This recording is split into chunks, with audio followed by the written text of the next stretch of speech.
Salut et bienvenue dans cette petite matinale. Aujourd'hui, la petite recette, comme d'habitude, on a fait des petites recettes.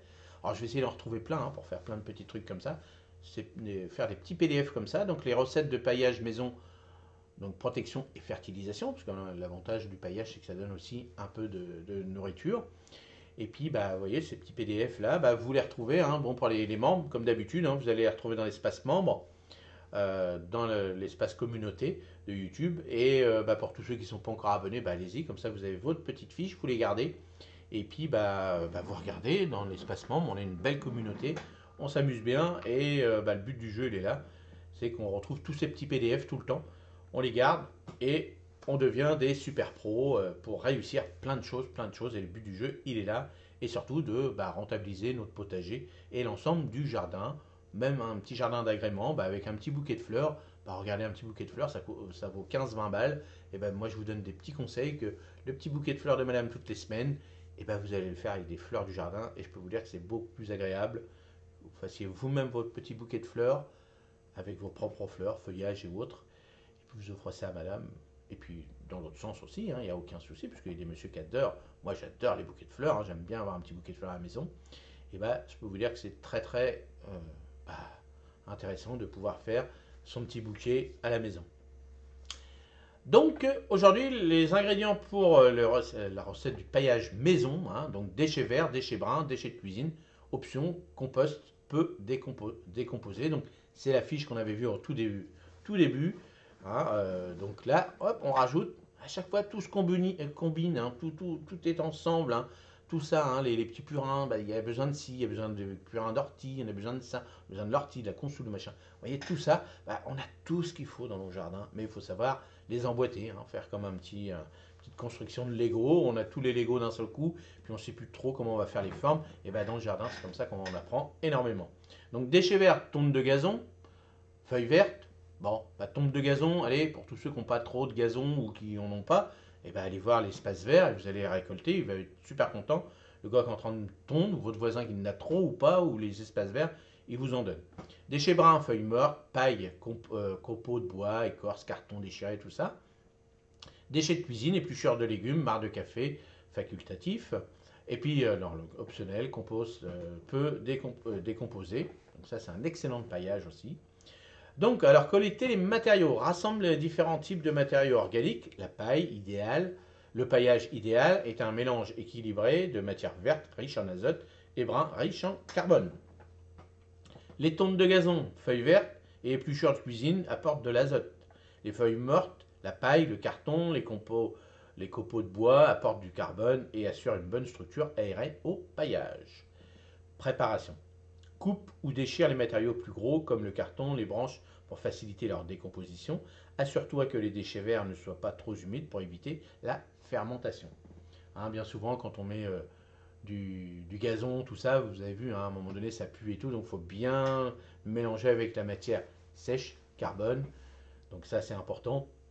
Donc c'est pour ça qu'il faut bien préparer, déchirer. Si vous avez de la paille, moi je vous ai montré avec la tondeuse, les feuilles, tout ça. Moi je passe la tondeuse dessus, comme ça déchiquette complètement et comme ça on est tranquille. Alors, ensuite, mélange bien les matériaux verts et bruns pour obtenir un paillage équilibré. Un bon paillage doit être aéré pour permettre à l'air et à l'eau de bien circuler. Appliquer le paillage. Étale une couche de 5 à 10 cm d'épaisseur autour des plantes, au pied des arbres, des arbustes ou des plates-bandes du potager.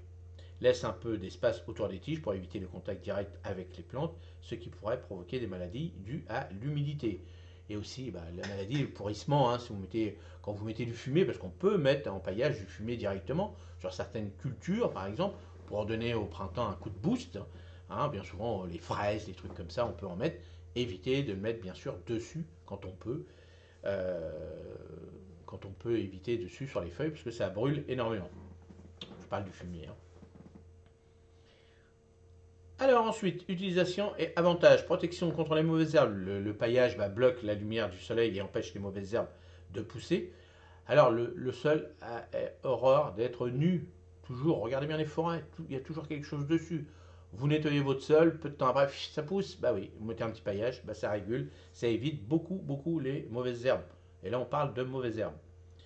Alors, Régulation de la température du sol, il protège le sol contre les fortes chaleurs en été et le gel en hiver. Conservation de l'humidité, le paillage réduit l'évaporation, gardant le sol humide plus longtemps. Ben oui, toujours hein, le paillage. Quand on peut en mettre, quand on peut en avoir, mettez toujours du paillage. Et aussi, hein, quand on met les épluchures, tout ça, je vous avais toujours dit, ça fait du compostage de surfaçage. Plus vous mélangez ça, ça vous fait votre compost, votre fumier, votre paillage, tout ça. Hop, vous mettez ça. Et là, vous verrez que dans quelques années après, vous allez avoir quelque chose de formidable. Alors la décomposition lente, en se décomposant, le paillage libère progressivement des nutriments dans le sol, enrichissant ainsi la terre. Amélioration de la structure du sol, le paillage aide à améliorer la rétention d'eau et la structure générale du sol, favorisant une bonne croissance des plantes. Ben oui, on redonne tout ce que la terre nous a donné, ça c'est important. Vous coupez une petite salade, vous remettez les feuilles autour et voilà, tout le monde est content, tout le monde retrouve et en plus vous, ça vous donne un petit paillage, hein, une simple feuille comme ça. Hein. Moi je mets toujours, je les laisse quand j'ai mes feuilles de salade par exemple, quand je sais qu'il y a des limaces, tout ça, et ben les limaces elles nettoient, donc vous laissez vos feuilles de salade que vous avez coupées comme ça, que pendant ce temps-là, hop, elles mangent ça, et puis pendant ce temps-là qu'elles mangent, l'oiseau, oh il dit tiens, j'attends qu'elle finisse sa salade, elle va être bien popote, allez hop, je la mange après à mon tour. Alors conseil, renouveler régulièrement le paillage, il va se décomposer avec le temps, il faudra donc en rajouter tous les 6 à 12 mois. Ajusté selon la saison en hiver, tu peux utiliser un paillage plus épais pour protéger les plantes du froid, ou au printemps, tu peux réduire l'épaisseur pour laisser le sol se réchauffer plus rapidement. Évitez les matériaux traités, n'utilisez pas de matériaux qui pourraient contenir des produits chimiques comme des copeaux de bois traités ou des cartons imprimés. Alors, renouveler régulièrement, bah oui, hein, vous regardez en fonction, voilà, ce que vous avez mis, surtout si vous avez mis du foin par exemple avec, bah, le foin ça se décompose beaucoup plus vite que de la paille. Moi, je sais que la paille que je mets, je suis tranquille pendant une année. Alors, bien sûr, au printemps, alors en hiver, si vous avez des plantes à protéger, ben là, il n'y a rien de meilleur. Hein. Vous mettez de la paille, mettez vos composts, tout ça avec, mélangé comme on a expliqué. Ça, il n'y a rien de meilleur. Mais quand vous voulez, par exemple, au printemps, refaire une planche, hop, c'est bien d'ouvrir. Donc on ouvre, on écarte un petit peu tout le paillage, on laisse se réchauffer. Donc le mieux, hein, après on met un petit tunnel nantais ou un voile d'hivernage. Et comme ça réchauffe tout doucement. Donc 15 jours, une semaine, 15 jours, en fonction du soleil qu'il y aura chez vous. Et puis comme ça permet de réchauffer bien la terre. Et puis utiliser un thermostat, hein, un thermomètre, pardon, pour bien voir. Vous regardez, ah, j'ai besoin de 10 degrés, tac, j'attends qu'il fasse au moins 10 degrés. Parce que sinon, si vous semez dans des sols froids, ça ne sert à rien. La graine, soit elle va pourrir, soit elle va attendre, soit elle va mourir parce qu'elle va se déshydrater ou machin. Et si vous mettez la bonne température, tout de suite, hop, hop, hop, ça va déclencher le petit truc, tac, ça va germer. Et là, vous allez réussir. Donc bien respecter quand vous semez les températures de la graine qui a besoin hein, par rapport aux légumes que vous allez planter. Tout ce qui est légumes fruits, ça a besoin de beaucoup de chaleur. Tout ce qui est légumes racines, de petites chaleurs, 8, 10, 12 degrés.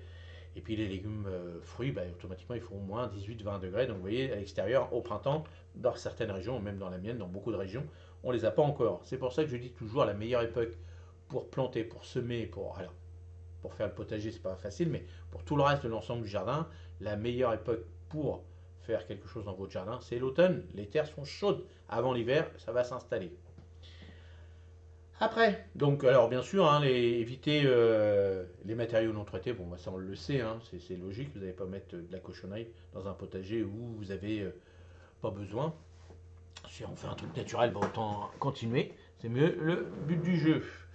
Donc ajouter le compost pour un paillage encore plus nutritif, tu peux ajouter une fine couche de compost avant d'étaler le paillage, cela apportera un supplément de nutriments à tes plantes. Bon si on a fait le petit compost rapide, et qu'on en a beaucoup, hop, on le met, hop, tout ça. Évite herbes sèches, les herbes sèches comme la consoude ou les fougères peuvent être ajoutées pour enrichir le paillage en minéraux. Comme je vous ai dit, la petite consoude, on va la retrouver tout le temps. Alors c'est vrai que aussi les fougères, mais les fougères c'est un petit peu plus délicat à cultiver, mais bon, dans certains coins, c'est facile, on met ça si on a un petit bord de forêt ou un truc comme ça, il n'y a rien de meilleur aussi, hein, ça c'est extraordinaire, la fougère aussi, mais la consoude est beaucoup plus facile à cultiver que les fougères, parce que les fougères font un sol quand même comme une forêt. Donc voilà pour le petit paillage, donc après, vous n'êtes pas obligé de mettre autant de choses dans votre paillage, hein, on peut mettre simplement de la paille, voilà, tranquillement, mais quand on peut rajouter beaucoup de choses avec, ça permet de faire beaucoup de choses, de donner de la nourriture à tout l'ensemble de notre paillage, qui soit utile, voilà, pas simplement juste pour protéger les mauvaises herbes, mais de donner un peu de nourriture. Bah, paillage, compostage de surfaçage, la paille, mélanger tout ça, ça fait un super truc. Et c'est ce que je fais tout le temps et mon sol devient de plus en plus beau. J'enfonce mes mains sans problème et tout, et c'est super agréable. Voilà, bah dites-moi, vous les anciens, comment vous faites. Et puis, bah, je vous dis, hein, je le répète, le petit PDF, vous les retrouvez pour les membres, vous le retrouvez dans l'espace membre de la communauté. Et puis pour tous les autres, bah, n'hésitez pas, si vous voulez bah, venir avec nous, n'hésitez pas, le petit bouton rejoindre. Allez, passez une excellente matinée. Et moi, je vous dis à demain matin. Salut!